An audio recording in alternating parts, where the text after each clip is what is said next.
वाल्मीकि द्वारा लिखी रामायण का बालकांड। जय श्री राम। पहला सर्ग।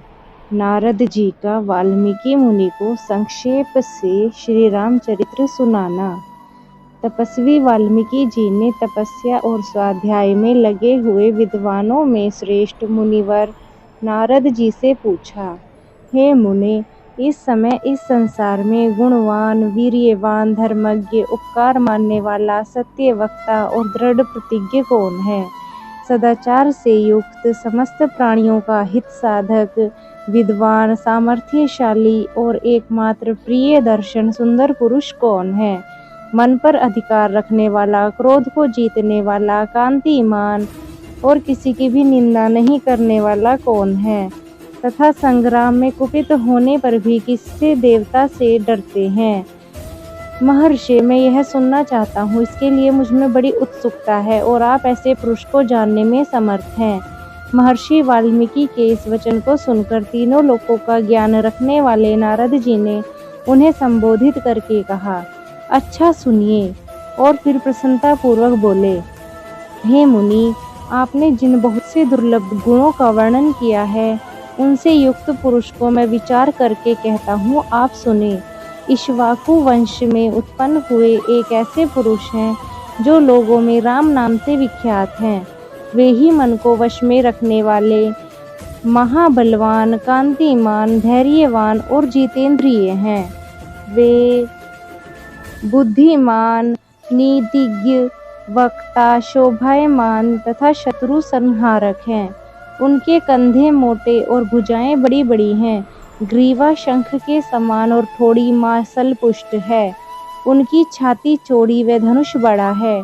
गले के नीचे की हड्डी हंसली मांस में छिपी हुई है। वे शत्रुओं का दमन करने वाले हैं। भुजाएं घुटनों तक लंबी हैं। मस्तक सुंदर है। ललाट माथा भव्य और चाल मनोहर है। उनका शरीर अधिक ऊंचा या नाटा न होकर मध्यम और सुडौल है। देह का रंग चिकना है। वे बड़े प्रतापी हैं। उनका वक्ष स्थल भरा हुआ है। आंखें बड़ी बड़ी हैं। वे शोभायमान और शुभ लक्षणों से संपन्न हैं। धर्म के ज्ञाता, सत्य प्रतिज्ञ तथा प्रजा के हित साधन में लगे रहने वाले हैं। वे यशस्वी, ज्ञानी, पवित्र, जितेंद्रिय और मन को एकाग्र रखने वाले हैं। प्रजापति के समान पालक, श्री संपन्न, वैरी विध्वंसक और जीवों तथा धर्म के रक्षक हैं। सब धर्म और सब जनों के पालक, वेदांगों के तत्ववेत्ता तथा धनुर्वेद में प्रवीण हैं। वे अखिल शास्त्रों के तत्वज्ञ, स्मरण शक्ति से युक्त तथा प्रतिभा संपन्न हैं। अच्छे विचार और उदार हृदय वाले वे श्री रामचंद्र जी बातचीत करने में चतुर और समस्त लोगों के प्रिय हैं। जैसे नदियाँ समुद्र में मिलती हैं, उसी प्रकार सदा राम से साधु पुरुष मिलते रहते हैं। वे आर्य व सब में समान भाव रखने वाले हैं। उनका दर्शन सदा ही प्रिय मालूम होता है। संपूर्ण गुणों से युक्त वे श्री रामचंद्र जी अपनी माता कौशल्या के आनंद बढ़ाने वाले हैं। गंभीरता में समुद्र और धैर्य में हिमालय के समान हैं। वे विष्णु भगवान के समान बलवान हैं। उनका दर्शन चंद्रमा के समान मनोहर प्रतीत होता है। वे क्रोध में कालाग्नि के समान और क्षमा में पृथ्वी के सदृश हैं। त्याग में कुबेर और सत्य में द्वितीय धर्मराज के समान हैं। इस प्रकार उत्तम गुणों से युक्त और सत्य पराक्रम वाले सद्गुणशाली अपने प्रियतम ज्येष्ठ पुत्र को, जो प्रजा के हित में संलग्न रहने वाले थे, प्रजा वर्ग का हित करने की इच्छा से राजा दशरथ ने प्रेमवश युवराज पद पर अभिषेक करना चाहा। तदंतर राम के राज्याभिषेक की तैयारियां देखकर रानी कैकेयी ने, जिसे पहले ही वर दिया जा चुका था, राजा से यह वर मांगा कि राम का निर्वासन, वनवास तथा भरत का राज्याभिषेक हो जाए। राजा दशरथ ने सत्य वचन के कारण धर्म बंधन में बंधकर प्यारे पुत्र राम को वनवास दे दिया, कैकेयी का प्रिय करने के लिए पिता की आज्ञा के अनुसार उनकी प्रतिज्ञा का पालन करने के लिए वीर रामचंद्र वन में चले गए। तब सुमित्रा के आनंद बढ़ाने वाले विनयशील लक्ष्मण जी ने भी, जो अपने बड़े भाई राम को बहुत ही प्रिय थे, अपने सुबंधुत्व का परिचय देते हुए स्नेहवश वन को जाने वाले बंधुवर राम का अनुसरण किया। और जनक के कुल में उत्पन्न सीता भी, जो अवतीर्ण हुई देवमाया की भांति सुंदरी, समस्त शुभ लक्षणों से विभूषित स्त्रियों में उत्तम, राम के प्राणों के समान प्रियतमा पत्नी तथा सदा ही पति का हित चाहने वाली थी, रामचंद्र जी के पीछे चली, जैसे चंद्रमा के पीछे रोहिणी चलती है। उस समय पिता दशरथ ने अपना सारथी भेजकर और पूर्ववासी मनुष्यों ने स्वयं साथ जाकर दूर तक उनका अनुसरण किया। फिर श्रृंगवेरपुर में गंगा तट पर अपने प्रिय निषाद राज गुहू के पास पहुंचकर धर्मात्मा श्री रामचंद्र जी ने सारथी को अयोध्या के लिए विदा कर दिया। निषाद राज गुहू, लक्ष्मण और सीता के साथ राम, ये चारों एक वन से दूसरे वन में गए। मार्ग में बहुत जलों वाली अनेक नदियों को पार करके भरद्वाज के आश्रम में पहुँचे और गुहू को वहीं छोड़ भरद्वाज मुनि की आज्ञा से चित्रकूट पर्वत पर गए। वहां वे तीनों देवता और गंधर्वों के समान वन में नाना प्रकार की लीलाएं करते हुए एक रमणीय पर्णकुटी बनाकर उसमें सानंद से रहते थे। राम के चित्रकूट चले जाने पर पुत्र शोक से पीड़ित राजा दशरथ उस समय पुत्र के लिए उसका नाम ले लेकर विलाप करते हुए स्वर्गगामी हुए। उनके स्वर्गगमन के पश्चात वशिष्ठ आदि प्रमुख ब्राह्मणों द्वारा राज्य संचालन के लिए नियुक्त किए जाने वाले भी महाबलशाली वीर भरत ने राज्य की कामना न करके पूज्य राम को प्रसन्न करने के लिए वन को ही प्रस्थान किया।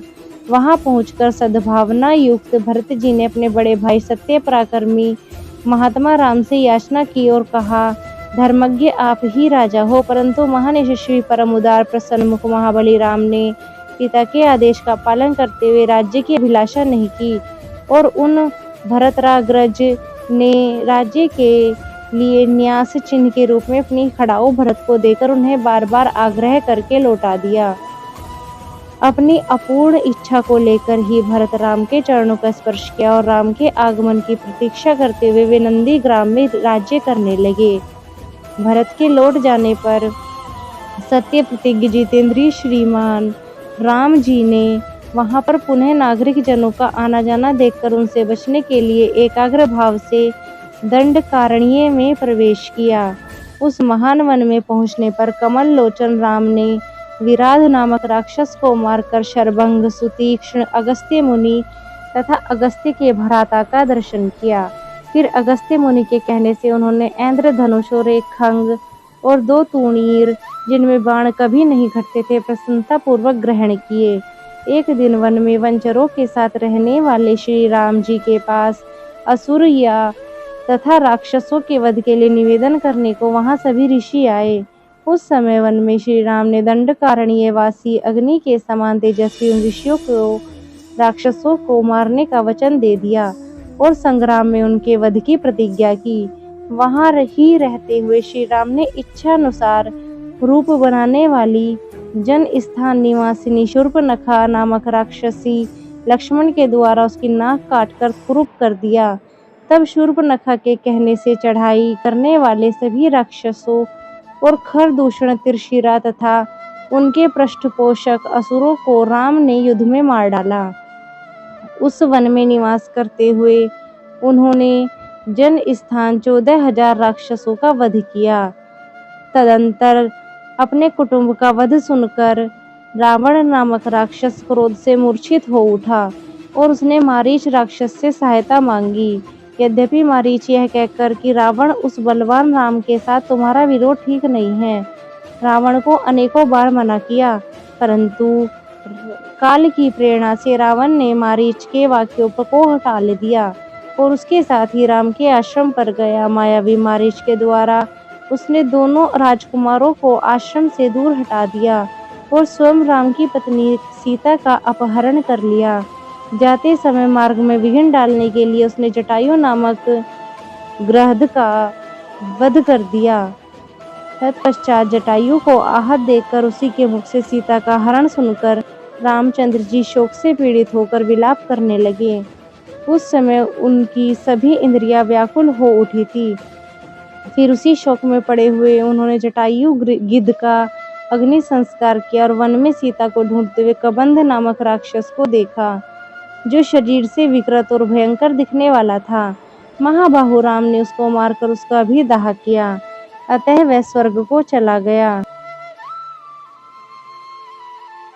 जाते समय उसने राम जी से धर्मचारिणी शबरी का पता बतलाया और कहा, रघुनंदन आप धर्मपरायणा सन्यासिनी शबरी के आश्रम पर जाइए। शत्रुहंता महान तेजस्वी दशरथ कुमार राम शबरी के यहाँ गए। उसने इनका भली भांति पूजन किया। फिर वे पंपासर के तट पर हनुमान नामक वानर से मिले और उन्हीं के कहने से सुग्रीव से भी मिले।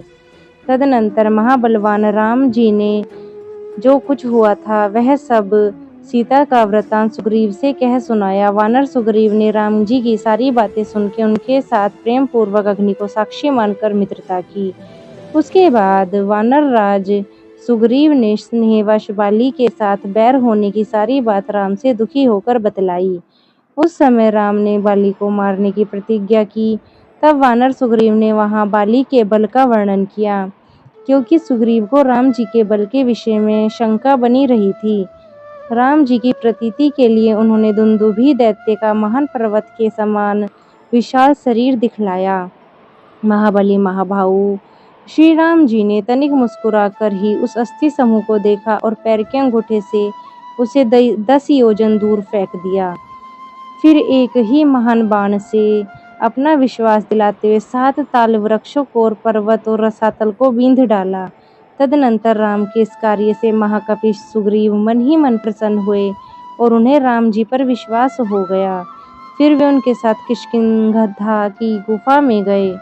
किष्किंधा की गुफा में जाकर स्वर्ण के समान पिंगल वर्ण वाले वीरवर सुग्रीव ने गर्जना की।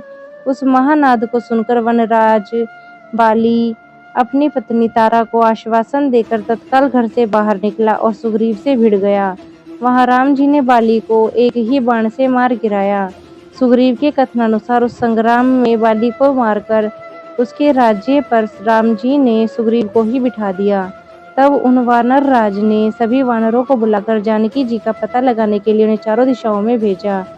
तत्पश्चात संपाति नामक गिद्ध के कहने से बलवान हनुमान जी 100 योजन विस्तार वाले क्षार समुद्र को कूदकर लांघ गए। वहां रावण पालित लंकापुरी में पहुंचकर उन्होंने अशोक वाटिका में सीता जी को चिंता मगन देखा। तब उन्होंने विदेही नंदिनी को अपनी पहचान देकर राम जी का संदेश सुनाया और उन्हें सांत्वना देकर उसी वाटिका का द्वार तोड़ डाला।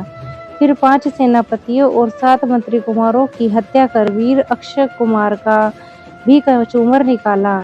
इसके बाद वे जानबूझकर पकड़े गए। ब्रह्मादि के वरदान से अपने को ब्रह्मपाश से छूटा हुआ जानने के बाद वे वीर हनुमान जी ने अपने को बांधने वाले उन राक्षसों का अपराध स्वेच्छानुसार सह लिया। तत्पश्चात मिथिलेश कुमारी सीता के स्थान के अतिरिक्त समस्त लंका को जलाकर वे महाकपि हनुमान जी राम को प्रिय संदेश सुनाने के लिए लंका से लौट आए। अपरिमित बुद्धिशाली हनुमान जी वहां जा महात्मा राम जी की प्रतीक्षिणा करके यो सत्य निवेदन किया कि मैं सीता माता का दर्शन करके आया हूँ। इसके अनंतर सुग्रीव जी के साथ भगवान राम ने महासागर तट पर जाकर सूर्य के समान तेजस्वी बाणों से समुद्र को शुद्ध किया। तब नदीपति समुद्र ने अपने को प्रकट कर दिया। फिर समुद्र के कहने से ही राम जी ने नल और नील से पुल का निर्माण करवाया। उसी पुल से लंकापुरी में जाकर रावण को मार डाला। फिर सीता के मिलने पर राम को बड़ी लज्जा हुई। तब भरी सभा में सीता के प्रति वे मर्म भेदी वचन कहे। उनकी इस बात को न सह सकने के कारण साध्वी सीता अग्नि में प्रवेश कर गई। इसके बाद अग्नि के कहने से उन्होंने सीता को निष्कलंक माना।